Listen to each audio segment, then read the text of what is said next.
Hello everyone, good morning. আশা করছি আপনারা সকলেই খুব ভালো আছেন। আমার আজকের আরও একটি নতুন ব্লগে আপনাদের অনেক অনেক স্বাগত। রবিবার সকাল এখন 7টা। কাজটি আরম্ভ হয়েছে সকাল 6:30 থেকেই, তবে এখন 7টার সময় কাজটি শেষ হলো।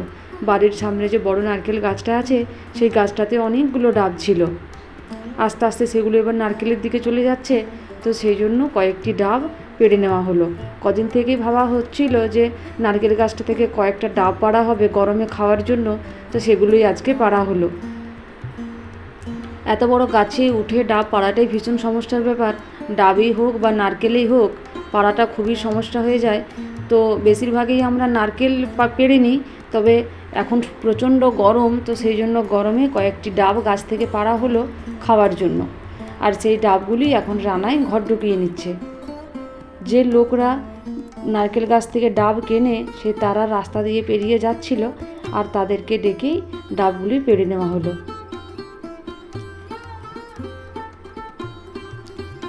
এই যে এই ডাবগুলি পাড়া হয়েছে। ডাবগুলির রঙগুলি একদম টকটকে সবুজ নয়, একটু লালচে লালচে টাইপের রঙগুলো। নারকেলগুলো একটা দুটো করে করে রানাই সব ঘর ঢুকিয়ে রাখলো। এবার এই নারকেলগুলো বাড়ির ভেতরে ঢুকিয়ে নিতে হবে। তবে ভেতরের দিকে নিয়ে যাব না, আমাদের ঘরের সামনে যে গাড়ি ঘরটা, রান্নাঘরটা আছে, ওই ঘরগুলোতে এখন ঢুকিয়ে রেখে দেবো।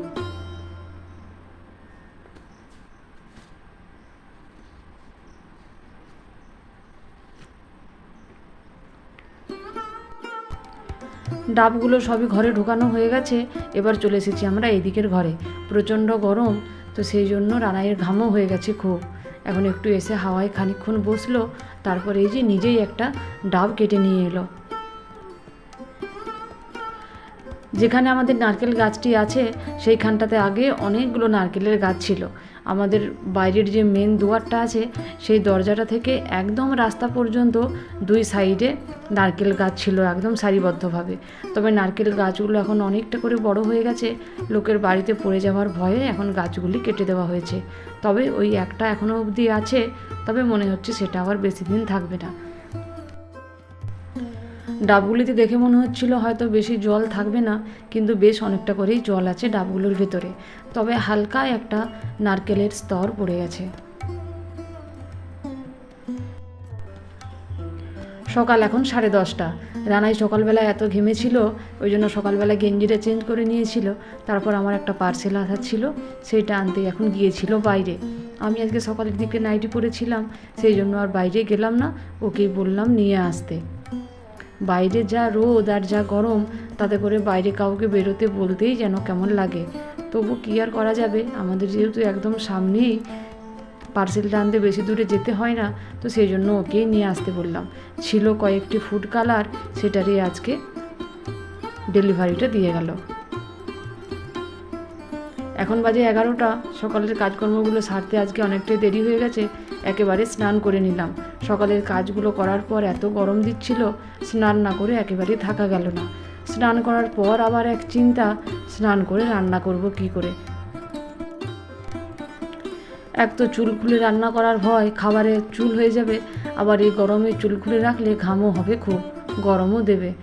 রানাই একদিকে আমাকে আলু পোস্তর আলুটা কেটে দিচ্ছে, আমি একদিকে ভাতটা বসিয়ে দিলাম। মাঝখানে আর ক্যামেরা অন করিনি, প্রচণ্ড গরমে ভীষণ কষ্ট হচ্ছিল। আর রান্নাতে আজকে দেরিও হয়ে গিয়েছিল খুব, সেই জন্য আগে রান্নাটা কমপ্লিট করে নিলাম। আর এদিকে ওর বাবাও ততক্ষণে এসে গেছে। ওর বাবা এসে গেলে রান্নাটা একদম কমপ্লিট হয়ে যেতে হয়, সে তো আপনারা জানেনই। তো সেই জন্য আগে রান্নাটা কমপ্লিট করে নিলাম, আর তারপর চলে এসেছি এই যে বাইরে। ওর বাবা এসে এখন ডাবগুলো কেটে নিচ্ছে, যেগুলো সকালে পাড়া হয়েছে, সবার জন্য একটা করে কাটছে, এখন খাওয়া হবে বলে।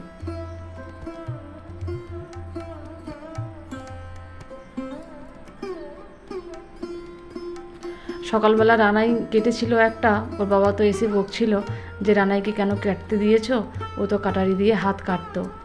তো যাই হোক, কেটে যখন নিয়েছে আর তো কিছু করার নেই। ওর বাবা যেটা কাটছে এটা কিন্তু সেটার জল নয়, তার আগে আরও একটা ডাব কেটেছিল, এই জলটা সেই ডাবটার, এই যে এইটার।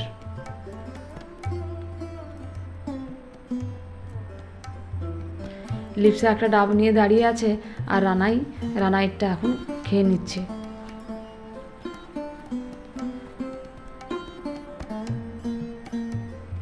ডাবটা থেকে বেশ সুন্দর জলটা বেরোলো, আর এই যে ডাবটার ভেতরে একটা নারকেলের স্তর পড়ে গেছে ভেতরে, ওই যে দেখা যাচ্ছে।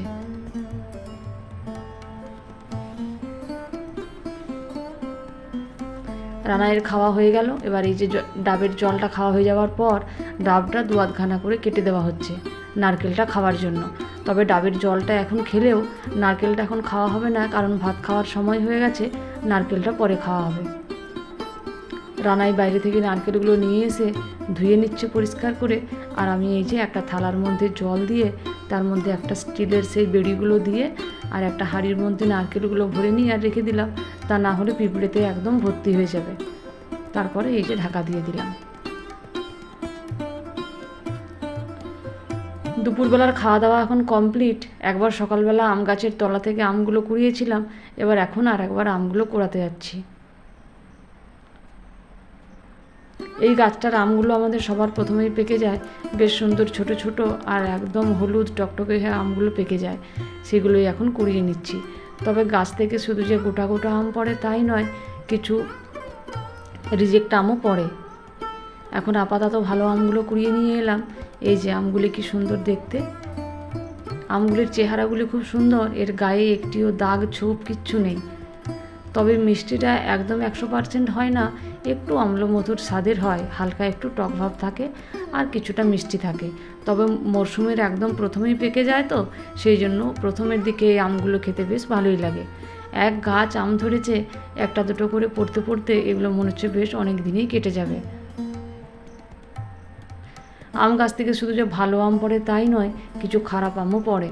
এই যে কিছু ফাটা, কিছু পাখিতে খাওয়া, আর প্রতিদিন সেই আমগুলো কুড়িয়ে ফেলা একটা বিশাল জটিল কাজ। এখন তো ড্রাই ওয়েদারটা আছে, অতটা অসুবিধে হয় না, তবে বর্ষার সময় এই আমগুলি কুড়িয়ে ফেলতে ভীষণ অসুবিধে হয়।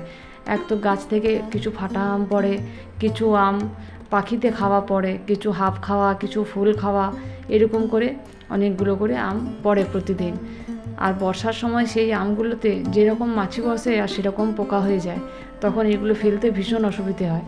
আর যদি না ফেলা হয় তাহলে আম গাছের তলাটা ছোট ছোট আম গাছের চারায় একদম ভর্তি হয়ে যায়, আর তাছাড়া মাছিও হয় খুব, আর আম পচার গন্ধ সে তো না হয় আছেই। রাত্রি এখন 9:30, সবে মাত্র লিপসার আর রানাইয়ের পড়া শেষ হলো। সন্ধেবেলায় চাউমিন করতে বলছিল, তবে সন্ধেবেলা আর করলাম না, বললাম যে একেবারে রাত্রে করে দেব। এখন যেহেতু স্কুল নেই সেহেতু বলছিল যে সন্ধেবেলায় করে দিতে, তো বললাম যে সন্ধেবেলা চাউমিন করতে গেলে পড়তে বসাতে অনেকটা দেরি হয়ে যাবে, কারণ আগে থেকে ঠিক ছিল না। আগে থেকে ঠিক থাকলে না হয় সবজিগুলো কেটে কুটে রেডি করে রাখা হয়, সেই জন্য আগে সন্ধেবেলা পড়িয়ে নিলাম। সন্ধেবেলা অল্প করে মুড়ি দিয়ে দিয়েছিলাম, আর এখন রাত্রে চাউমিনটা তৈরি করছি। সবার প্রথমে ডিমটা ভেজে নিচ্ছি। ডিমটা হচ্ছে যে অন্য দিন 4টে ডিম দিই, আজকে 2টো দিয়েছি, কারণ গরমটা আছে সেই জন্য। সবজিগুলো ভালো করে ভাজা ভাজা হোক, তারপর চাউমিনটা দিয়ে দেব। পেঁয়াজটাও দিয়ে দিলাম সবজিগুলো কিছুটা ভাজা হয়ে যাওয়ার পর। এবার ভালো করে নাড়াচাড়া করে অল্প আঁচে ভেজে নেব। সবজির মাঝখানটা একটু ফাঁকা করে দিলাম যাতে পেঁয়াজটা তেলের সংস্পর্শে যায়। পেঁয়াজটা শুরুতেই দিয়ে দিলে তখন আবার বেশি ভাজা হয়ে যায়, সেই জন্য একটু লাস্টের দিকেই দিই। নুন হলুদটা একটু পরে দিলাম, শুরুতেই দিয়ে দিলে তখন আবার কড়াতে লেগে যায়। একটু লঙ্কার গুঁড়ো দিলাম, কারণ কাঁচা লঙ্কাটা শেষ হয়ে গেছে সেই জন্য। 2টো কড়াইতে ভাগ করে নিলাম, 2 প্যাকেট চাউমিন আছে তো, একটা কড়াইতে হবে না, সেই জন্য 2টো কড়াইতে ভাগ করে নিয়ে আর ভালো করে নিচ্ছি।